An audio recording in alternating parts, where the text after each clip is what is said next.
जानती हो वानी, दुनिया चांद तक पहुंच गई है और लड़कियों ने भी कई मुकाम हासिल कर लिए हैं। हाँ प्रेरणा, बिल्कुल सही कहा तुमने।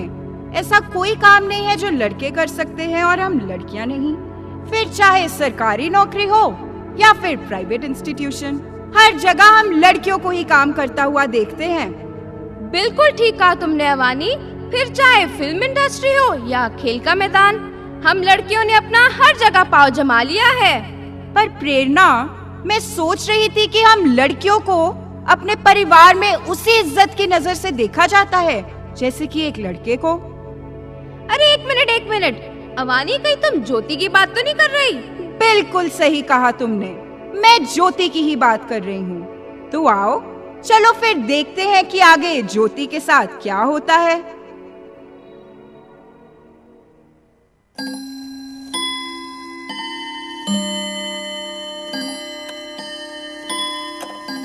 नाश्ता रेडी है? जी माँ। मेरी शर्ट प्रेस है दीदी। हाँ विकी, सब कुछ रेडी है।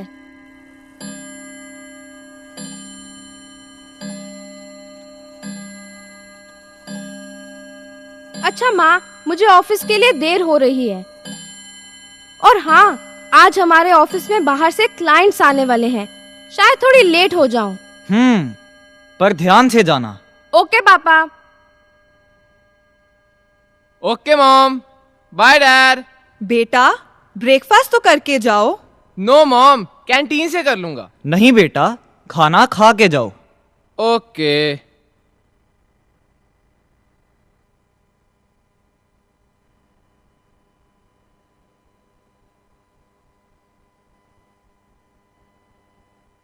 ज्योति, ज्योति, ज्योति!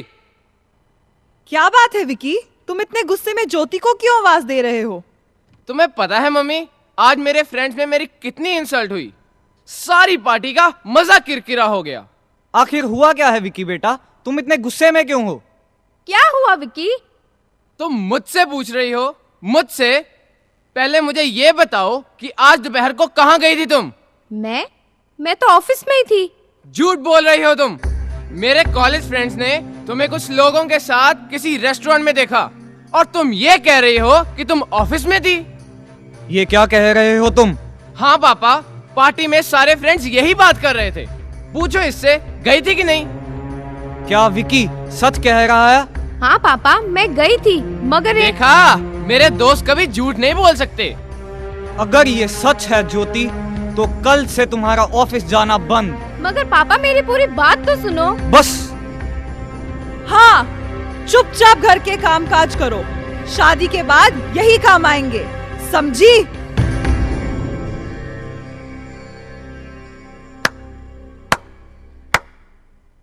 वाह मम्मा, वाह पापा, वाह। शायद यही विडंबना है हमारे समाज की। एक लड़का क्लब में एंजॉय करता है, अपने दोस्तों के साथ शराब पीता है और आधी रात घर लौटता है, तब कोई बात नहीं क्योंकि वो एक लड़का है। और मैं घर के सब कामकाज कर ऑफिस जाती हूँ, किसी पर बोझ नहीं हूँ, ना घर पर ना ऑफिस में। फिर भी दोष मुझ पर लगाए जाते हैं, उंगलियां मुझ पर उठाई जाती हैं, सिर्फ इसलिए क्योंकि मैं एक लड़की हूँ। माँ, तुम्हें तो पता ही था कि मैं कंपनी के मीटिंग में गई थी और उनके साथ लंच करने मैं अकेली नहीं, मेरी कंपनी का पूरा स्टाफ था। फिर भी तुम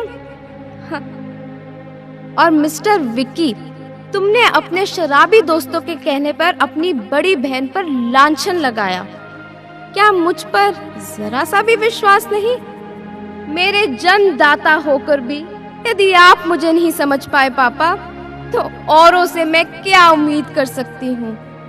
कहने को तो हम बड़ी बड़ी बातें करते हैं कि लड़का लड़की एक समान, मगर बचपन से लेकर जवानी के दहलीज तक आते आते आप तीनों ने मुझे इसमें फर्क बता दिया।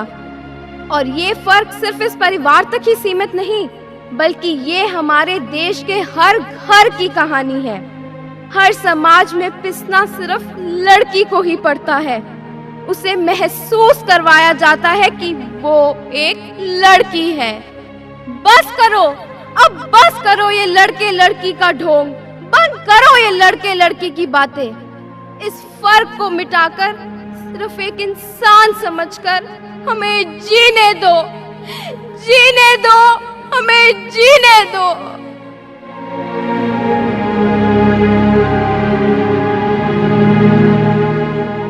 नरसंहार और भी कई दुर्व्यवहार जब भी होते हैं इस धरती पर, और षड्यंत्र से लुटता है सुहागिनों का सिंदूर।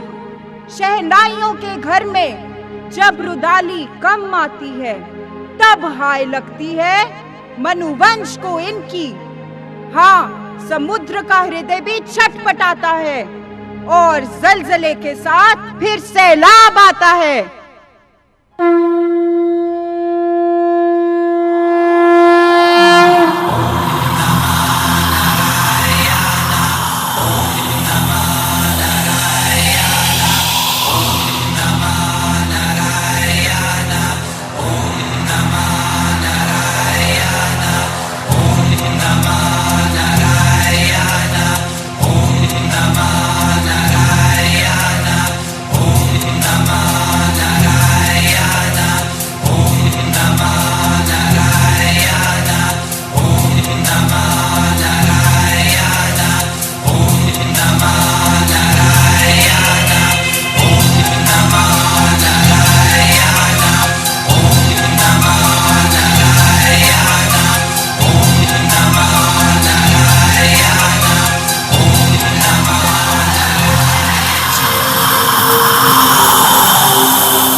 अवानी, तुमने कभी सोचा है कि माँ बाप अपने बच्चों के लिए क्या क्या नहीं करते? वो उनकी खुशी के लिए वो सब कुछ करते हैं जो हम बच्चे चाहते हैं। पर प्रेरणा, आजकल के बच्चों को कौन समझाए? वो तो अपने माँ बाप को कुछ समझते ही नहीं। थोड़ा सा कुछ कहा नहीं, बस मुंह बन जाता है उनका। पर अवानी, मुझे तो इन सब चीजों का एक ही कारण नजर आता है। और वो क्या है? Generation gap. आजकल के बच्चे समाज में जो कुछ भी देखते हैं ना, उन्हें अपनाने की सोचते हैं। वो ये सोचते ही नहीं कि इन चीजों से उन्हें कितना ही नुकसान पहुंच सकता है, और जब तक उन्हें एहसास होता है तब तक बहुत देर हो चुकी होती है। पर बच्चों के माँ बाप को भी तो सोचना चाहिए ना कि उन्हें उतना ही लाड प्यार करे जो बाद में संभाल सके। पर माँ बाप तो उनकी खुशी के लिए सब कुछ करते हैं ना, और वो उनके प्यार का फायदा उठाते हैं। उनके माँ बाप ये नहीं सोचते ना कि बाद में कितने साइड इफेक्ट्स होते हैं इनके। क्या मतलब? आओ देखते हैं, इस परिवार में कुछ ऐसा ही हो रहा है।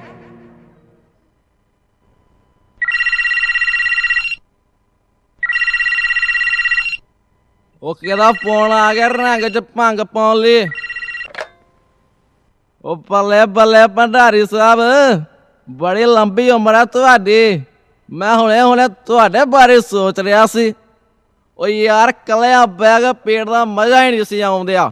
ਖੈਰ ਹੋਰ ਸੁਣਾਓ, ਕੀ ਹਾਲ ਜੇ? ਮੈਂ ਕਿਹਾ ਬਹੁਤ ਵਧੀਆ ਖਬਰ ਹੈ ਗਰੇਵਾਲ ਜੀ, ਤੁਹਾਡਾ ਪੀਣ ਦਾ ਮਜ਼ਾ ਹੁਣ ਡਬਲ ਹੋ ਜਾਊਗਾ। ਕੀ ਖਬਰ ਆ ਭੰਡਾਰੀ ਸਾਹਿਬ? ਆਪਣੀ ਕਲੋਨੀ ਸੀ ਨਾ, ਕਾਰਪੋਰੇਸ਼ਨ ਤੋਂ ਪਾਸ ਹੋ ਗਈ ਜੇ। ਪਰ ਸਲੋਨੀ ਦਾ ਪੇਪਰ ਦਾ ਸਕੂਲ ਹੋਏ ਸੀ, ਉਹਨੂੰ ਕਾਰਪੋਰੇਸ਼ਨ ਵਾਲਿਆਂ ਨੇ ਕਿਵੇਂ ਪਾਸ ਕਰਤਾ? ਉਹ ਗਰੇਵਾਲ ਜੀ, ਸਲੋਨੀ ਨਹੀਂ ਕਲੋਨੀ, ਕਲੋਨੀ ਕਾਰਪੋਰੇਸ਼ਨ ਤੋਂ ਪਾਸ ਹੋ ਗਈ ਜੇ। ਹੁਣ ਆਪਣੀਆਂ ਪੰਜੋਂ ਉਂਗਲਾਂ ਘਿਓ 'ਚ ਤੇ ਸਿਰ ਕੜਾਈ 'ਚ।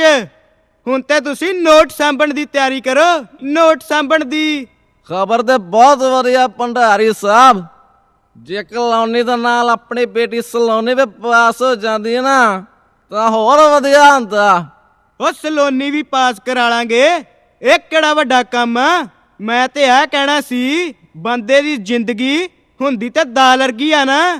ਜੇ ਇਸ ਦਾਲ ਵਰਗੀ ਜ਼ਿੰਦਗੀ ਨੂੰ ਨੋਟਾਂ ਦਾ ਤੜਕਾ ਲੱਗ ਜਾਵੇ ਤਾਂ ਆਉਣ ਵਾਲੀ ਨਸਲ ਦੇ ਬਾਰੇ ਨਿਆਰੇ ਹੋ ਜਾਣਗੇ। ਆਉਣ ਵਾਲੀ ਨਸਲਾਂ ਜਾਣਦੇ ਭੰਡਾਰੀ ਸਾਹਿਬ, ਕਈਆਂ ਦੇ ਜ਼ਿੰਦਗੀ ਵਾਲੇ ਦਾਲ ਘੋਲ ਕੂਆਂ ਨਾਲ ਭਰੇ ਹੁੰਦੇ ਆ। ਜਿੰਨਾ ਮਰਜ਼ੀ ਤੜਕਾ ਲਾ ਲਓ ਤਾਂ ਵੀ ਸਵਾਦ ਨਹੀਂ ਬਣਦਾ। ਓਏ ਹੋਏ, ਕੌਣ ਹੈ ਤੁਹਾਡੀ ਜ਼ਿੰਦਗੀ ਦਾ ਕੋੜਕੂ? ਤੁਹਾਡਾ ਭਤੀਜਾ ਗੁਰਮੇਹਰ। ਵੇਖ ਲੋ, ਇੰਨੀ ਰਾਤ ਹੋ ਗਈ ਹੈ, ਹਜੇ ਤੱਕ ਘਰ ਹੀ ਨਹੀਂ ਆਇਆ। ਮੈਂ ਤਾਂ ਇਸ ਮੁੰਡੇ ਨੂੰ ਸਮਝਾ ਕੇ ਥੱਕ ਗਿਆ, ਪਰ ਇਹਦੇ ਕੰਨਾਂ ਤੇ ਜੂੰ ਤੱਕ ਨਹੀਂ ਸਰਕਦੀ। ਮੋਬਾਈਲ ਵੀ ਸਵਿਚ ਆਫ ਕਰਕੇ ਬੈਠਾ, ਪਤਾ ਨਹੀਂ ਕਿਹੜੇ ਕੰਮਾਂ 'ਚ ਲੱਗਾ ਬਾਂਦਰ ਜਿਹਾ। ਕੀ ਗੱਲ, ਚੁੱਪ ਕਿਉਂ ਹੋ ਗਏ ਹੁਣ? ਕਰੋ ਕਰੋ, ਹੋਰ ਬੁਰਾਈ ਕਰੋ ਮੇਰੇ ਮੁੰਡੇ ਦੀ।